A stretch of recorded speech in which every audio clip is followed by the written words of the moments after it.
Thanks so much, everyone, and welcome back. It's always wonderful to connect with you.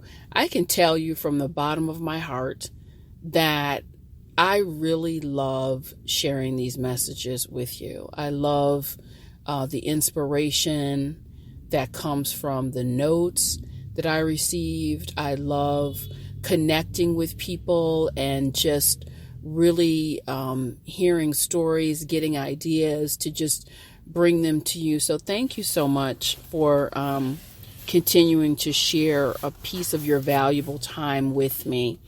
My question for you today is, what are you mad at? Who are you mad at? And more importantly, this is the humdinger of all the questions. Why? Why? I want to get into that today.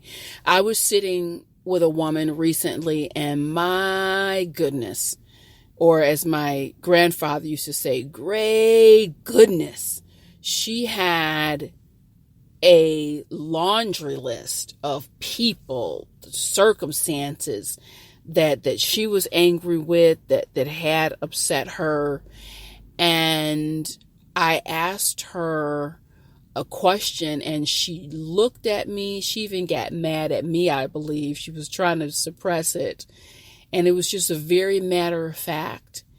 And I said, why? Why are you mad at them? And think carefully before you answer, why are you mad at them? Then she, really reared back. She was like, are you not listening? Did you not hear what I just said? Who in their right mind would be on the receiving end of this and not be mad? I'm not mad. I'm pissed. Okay. Let's get into it. I want you to think about, and right here, this is a type of message today. If you come into it, if you step into it, could heal many, many aspects of your life forever. So step into this space with me and think about all the people who have hurt you. Think about all the people who have upset you. Think about all the wrongs. Think about all the wrongs. And not necessarily little slights. I'm really, talking about the humdingers. And let's go a little bit deeper into this. Why? Why did it happen? Why did it happen? Why did it really, really occur? And what are you mad about? What are you truly mad about? What I want you to understand is this, and it's not even necessarily based on a theoretical framework that I'm coming up with. It truly is, and if you, like I said, step inside with me, it's based on the truth. People could not perpetrate the selfishness, the manipulations, the injustices, the wrongs, the wounding. They couldn't perpetrate it. They could not even perform it if it was not within them and coming from a place where they are deeply, deeply influenced. There's no one that I've sat with in all of these years that ever wanted to be a jerk, be an asshole, make people feel bad. I've had more people to say to me in safe space things they wouldn't ever say. They wouldn't normally say to anyone out loud. I don't know how to stop. I don't know how to stop. I see what I'm doing. I know what I'm doing. It becomes almost a ritual. When I see people now, and as I'm sharing this with you, I can think about a time of being just so easily offended, so sensitive, and so aware of the wrongs that people had done to me, the wrongs that people were doing to each other. And let me give you the visual. These people had done these things or were doing these things to me or other people. And you have to know, when people hurt you or wound you, they couldn't do it if they weren't already sitting in a jail of sorts. They're already sitting in bondage in a jail. And then you get upset and you get so offended. The only thing that you do is open up that gate and go right in there and sit with them. You go right in there and have a seat with them. That's really the equivalent of what being mad. I'm going to be mad. I'm going to hold on to this. Ask yourself again, why are you mad? You're mad because they're a puppet. You're mad because they're a puppet, because dark influences are working through them, because they're walking out of balance. You're mad at them because they don't even have the control or the insight or the beauty or the freedom to breathe deeply and live well and be kind. I can't say it enough. The people who do these things, they are afflicted. I walked into a bank the other day, and this lady had such a nasty attitude. You could see it on her. You know, she opened her mouth. It got even worse.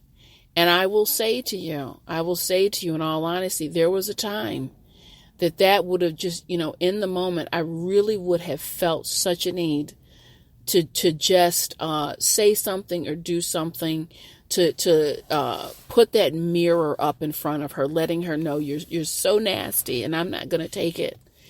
And I saw her, and as I saw many people who have these kind of dispositions, I immediately saw literally strings. I see these people they're walking, but they're like a puppet on a string. They're like a puppet on a string. And this force of degradation just is having their way with these individuals. It happens all the time. Last year, I sat with a man. It was in an anger management program. Had beat the hell out of his wife for years. And then would cry for days on end. Why have I done this? Why? Let's peel this back a little bit. You're beating your wife, and then you're crying for days on end. Does that sound like the behavior of a person who's in control and who's in peace? No, that sounds like the behavior of someone who's tormented. Who is tormented and who is literally, and these aren't light puppet strings, these are iron chains. These are iron chains that the puppet master is holding. So what you see, what you're seeing and what you're experiencing when people are acting out, and I have to keep it real, you're going to see more of it. You're going to see more of it as these days, months, and years roll by. These people are not exactly in control, if you catch my drift.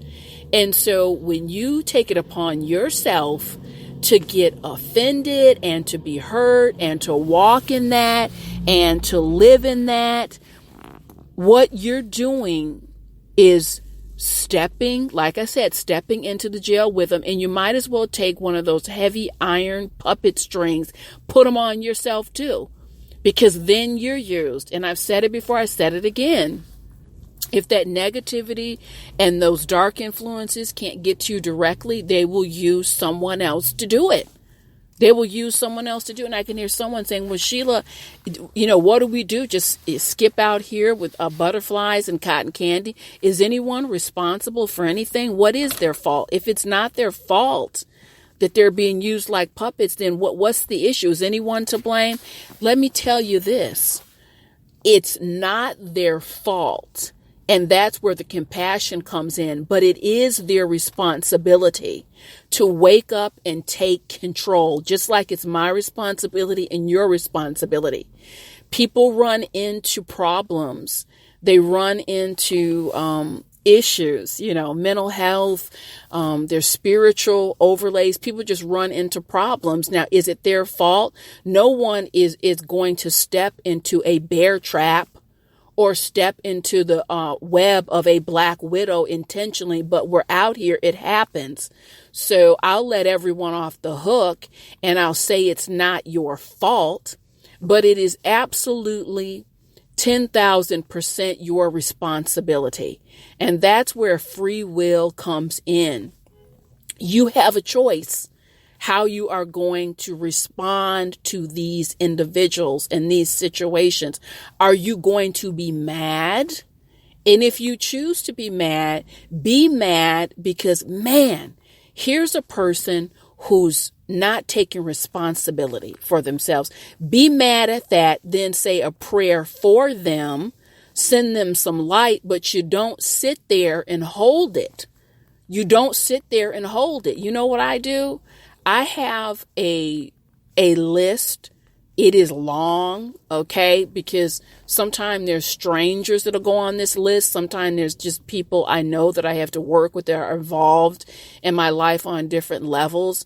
I actually just quick prayer, and sometimes it's less than a minute, but quick prayer over that list, and just that the light of God will come in, because we got a puppet on a string here. And I'm not, when I have to deal with these people, it's not in anger, it's not in rage, it's not a tit for tat. I'm kind, I'm compassionate. No one walks on me. Let's get that understanding. But what I don't do is allow them to open up that jail cell and sit there. I won't do that. I won't do that, because my gift to myself, and I want you to be experiencing the gift if you're not already, your gift to yourself is the levity and joy that you walk with. You can even start to laugh at some of this stuff, really, when you get down with it, and you can just see him walking, puppet on a string. It's a sad way to live. I have had people tell me, they sit down. I'm telling you, this 21 years doing this work, Sheila, I'm filled with hate.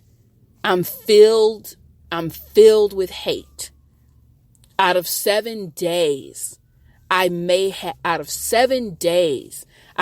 a couple hours of relief. That sounds like hell to me. That sounds like a puppet on a string in hell. And many people are encountering this. And you do yourself a disservice. You do yourself a disservice to join them with anger. I'm going to be mad at you. For what? For what? Because they're suffering a puppet on a string. The fact that these behaviors and the things coming out of people's mouth, understand this, that no one, just as I tell you about being kind, the fragrance remains in the hand that extends the rose. And the crap lingers in the life of those who distribute it. Same principle. The things that people say and do to you in equal parts, sevenfold, is done to them in real time. That's what I want you to understand. Walk with joy. Walk in joy. Give yourself that gift of constant renewal, constant release. And the next time you decide to get mad, come back to this message that get mad at what? What am I mad at? I'm mad all day at someone who's a puppet on a string. And we're not going to get into who's the puppet master. We're not going to get into who's the puppet master, because you know who the puppet master is. So I hope my words have made a difference today. Thank you so much. This has been Inspirational Shorts, or a little bit longer today, with Sheila. I'll catch you soon.